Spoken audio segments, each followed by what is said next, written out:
Should you analyze your dreams? And if so, how do you do it? Let's find out.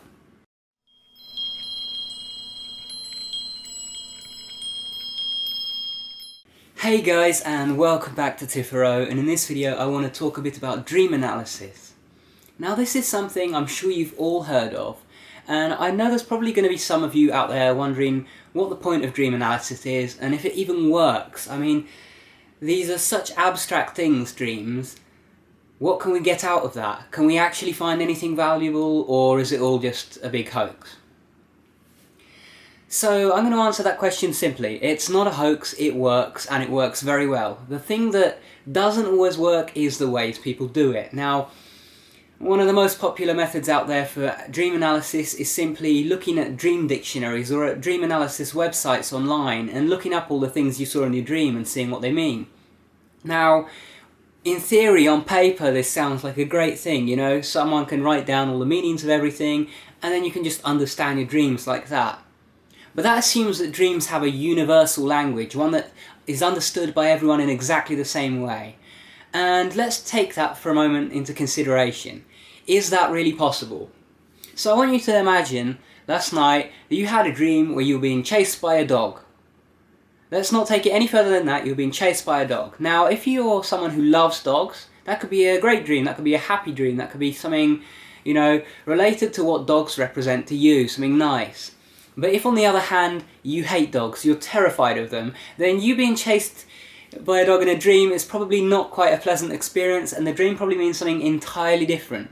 And yet, if you look at dog on any dream dictionary, you'll see the same meanings. There's nothing taken into consideration about, you know, how that person feels about dogs, what their experiences with dogs are, if they have a dog of their own, or all of this. So in reality, dream dictionaries, while they can get some of the universal elements, things that everyone agrees on in symbolism, like perhaps, you know, dogs being loyal and charismatic or something like that, well, they can't get that bit that is definitively you about your dreams. You have a unique perspective on all of the things you see in your dreams, and there is something that those things represent to you specifically. If you have a dream about sword fighting and you're a fencer, it means something very different from if you had a dream about sword fighting because you watched a movie about, you know, medieval combat the day before or something.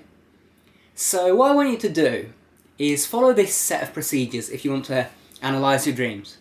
Don't get any dream dictionaries, nothing like that. All you need is yourself and your intuition. So I want you first of all to get a dream journal. If you don't have a dream journal already, this is something vital. It's so helpful to have a dream journal. Whether you're interested in your dreams or not, it is so incredibly useful. First of all, it makes you dream more often because your dream recall goes up, meaning you remember more of those dreams that you have. And we're all having tens of dreams every night. We just only remember a very small amount of them. But by having a dream journal that you write in every morning, that number goes up massively. And so I recommend this, you know, just get a small journal or a small book, and in it, each day, write down what your dreams were. You can write in as much detail or as little as you like. What I normally do is I write them down briefly, you know, and then I expand upon it. You know, if I've remembered extra details, I add those in. That way I get all the dreams down quickly, but then I can add in everything else I can remember as quickly as possible. The key is to do it very quickly, because the more you move around after you wake up, the more you start forgetting your dreams, the more you kind of come out of that mindset that you were in when you're dreaming. So if you're laying in bed and you've got your dream journal next to you and you write stuff down quickly, you can get down, you know, 5 or 6 dreams. But then if you get up, go make yourself coffee, go make breakfast, before writing them down, you'll come to the dream journal and you'll remember just some vague bits from a couple of them at best. You might not even remember anything. So once you've got your dream journal, I want you to actually look at the dream and think, okay, what was the main theme of this dream? If I had to explain this dream to somebody in one sentence, what would it be? Maybe it's, you know, crazy dog chases me down the street, or maybe it's, you know, attack of the killer clowns, or, I don't know, just sum it up almost like a movie title that you would use to describe that dream. And then think to yourself, you know, write down, if you saw that movie title, like, what would you think that it was supposed to represent? What does that actual title represent to you on an individual level? You know, if it's Attack of the Killer Clowns, maybe you don't like clowns, so maybe it's just a dream that represents to you fear and hiding from things and, you know, and being attacked, being intimidated, maybe that's what it represents. Basically, you have to look at what the overall theme of the dream represents to you personally. Just trust your gut. Whatever your gut feels that it represents is actually what it represents. You see, your gut is connected to your subconscious, and it is your subconscious that is creating these dreams in the first place. In other words, your intuitive reading of what your dreams represent is always accurate. You cannot get it wrong if you trust your own intuition. When you can get it wrong is when you ask someone else to interpret your dreams for you, or you rely on a book. That's not how you do it. You need to rely on your intuition. Now, I'm not saying there aren't people who can analyse your dreams out there, psychologists and stuff. I mean, I have a pretty good knack for analysing dreams, and if anyone does want theirs analysed, they can post them in the comments below or whatever. But I can only give, my side of it. I can give the universal side of it. I can't give you the intuitive, personal side that you have. You have to figure out that part for yourself. And so when you look at the main theme, the overarching, title for it, and what that represents to you, the next thing you want to do is look at the main features of the dream. Firstly, where were you located? What was the place you were located at? And how do you feel about that location? Is it a childhood home that you have fond memories of? Is it an insane asylum that you're terrified of? Whatever it is, write down where it is and write down how you feel about that, or what that represents to you. Then, 2, look at what people were in the dream, or what characters or animals or anything like that. Maybe there were some giant robots in the dream. What do robots represent to you? Are you someone who loves technology and loves, creating gadgets and stuff? Then maybe robots are a sign of some kind of creative good, something that you could maybe create in the future. Maybe it's something like that. But if you're terrified of robots, maybe you need to write that down, that it's something scary. Basically, take the places that you're in, the people and animals and all that you see, and write down how you feel about them and what they represent to you. Next up, you want to look at the actual actions that took place. What was going on in the dream? Were you sitting still and observing something? Were you running away from something? Were you building something? Were you talking to someone maybe? Or maybe you were having a fight? Or there's so many things that can go on in a dream, and you need to look at what you actually physically did and then write that down. And also write down how you felt while you were doing that in the dream. Were you really overjoyed, even though you were running away from a scary monster? Maybe that represents something. So write down how you felt when you were doing whatever you were doing, and think about what that represents. Think about what that action represents to you. If you're a passive, non-violent person and you had a dream where you're having a boxing match, that perhaps, suggests something different to if you're someone that's, a boxer for a living, or, you get into a lot of fights. If you're someone who's very, very passive and you're having a dream that's quite violent and quite visceral like that, it could suggest that there's something much deeper going on inside you, something that is really trying to rear its head and get to the surface, something that you haven't dealt with that's fighting inside you, some kind of internal conflict. And so it's important to look at all of this.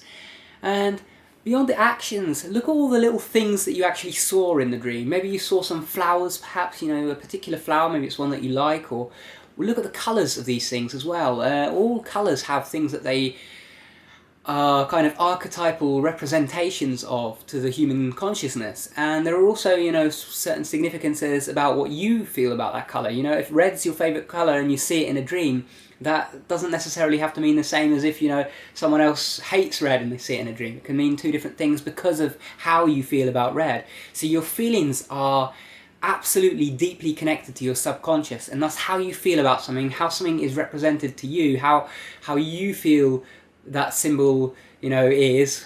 That's actually more likely to be accurate than just picking up the kind of archetype of that symbol.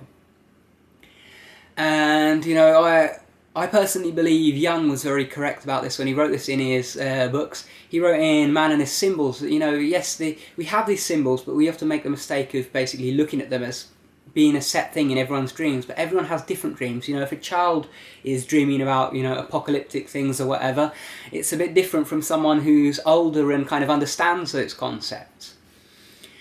So yeah, look at the people in the dream, the place you're in, the actions that are taking place, anything else you see in the dream, objects that are lying around, the colours, what the temperature is like, what you're feeling in your body, what the people look like. Maybe you see a character or someone from your life, but they look distinctly different. Maybe they look much stronger and more powerful. That could mean that, this person is exerting a powerful influence on you in your life and in the subject that the dream is covering. And once you get all these things together, write them all down and write how you feel about them, what they represent to you, and then look at all of those things that you just wrote down and think about it. If you have to make a logical, analytical conclusion based on all those things that you found, what that represents, and trust your intuition. If you write it all down and then you write down what this all represents together, and you just get this feeling that it's not right, then it's not right. Your intuition knows 100% exactly what your subconscious is trying to tell you in the dream. So trust your intuition and you will get the answer easily. So yeah, that's been a quick summary of how you can analyse your dreams. Now, I know this sounds so simple, and like, if that's the case, why are all these dream dictionaries and stuff in existence? Well, the thing is, people don't realise that it's your intuition that's connected to your subconscious. They don't realise that connection. And so they think that it's some abstract thing that they need a dictionary for, that they need a translator for. Your translator for the subconscious is your intuition. So use it well, try and analyse your dreams, and maybe, if you need some help, if you have a dream that you're analysing, try it first yourself, but if you do need some help, share the dream down in the comments below. I'll do my best to analyse it. I don't necessarily know you, so I can't, it won't be as accurate as your intuition, but I can offer my thoughts, I can give some suggestions, and maybe, if you've done a partial interpretation already, I can tell you what I think of it, if it sounds like you're doing the process right. So yeah, share some dreams down below, maybe, or share some of your own interpretations. If you don't need my help, then just share the dream you've interpreted and what it revealed to you, what was going on beneath the surface that you discovered because of that dream. And see, you can reveal some really cool stuff about yourself like this. There's lots of things that go on beneath the surface in your subconscious that never reach the conscious level. There's, habits that you have that you don't ever understand why you have those habits. There's phobias that you have that you can't ever consciously comprehend why that phobia came into existence. But your subconscious, it has all of that information. It has the complete picture. And by looking at your dreams, you can find these answers. So yes, I hope you analyse some of your dreams and you get some valuable information out of it. And I hope you've enjoyed the video. And if you did, then remember to subscribe up there, because you've got regular videos that come out every Wednesday, Saturday, and occasionally some others. If you enjoyed the video, you can leave a thumbs up. If you have any dreams you want interpreted, or any comments, or maybe you just want to share some of your interpretations, then share that down in the comments below. And if you want to keep watching more, you can check out the video that's linked somewhere on screen. I think it's probably down there. Take care, everyone. Enjoy your day.